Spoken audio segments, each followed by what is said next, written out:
নমস্কার, কেমন আছেন সবাই? আশা করি সবাই খুব ভালো আছেন। আজ পয়লা মাঘ। প্রতি বছরের ন্যায় এবছরও মা আচমচণ্ডীর পুজো আয়োজিত করা হয়েছে। আর এই মায়ের পুজো মানে আমি মনে করি আমি খুব ভাগ্যবান যে মায়ের খুব কাছাকাছি আমি থাকি। আর আমার বাড়ির মানে আমার এলাকাবাসী বলতে পারেন প্রত্যেকেরই খুব ভাগ্য যে মায়ের এতটা কাছে আমরা থাকি। বহু দূর দূরান্ত থেকে মানুষ আসে, জানেন তো? বহু দূর দূরান্ত থেকে।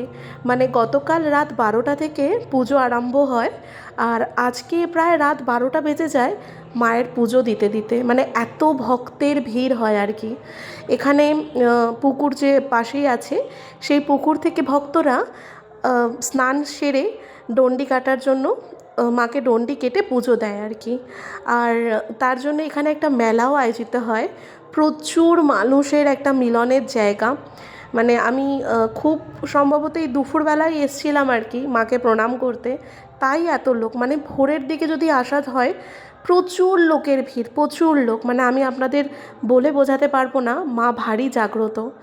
আর এখানে প্রচুর প্রসাদেরও ব্যবস্থা থাকে, মানুষ এখানে এসে প্রসাদ গ্রহণ করেন। ধন্যবাদ।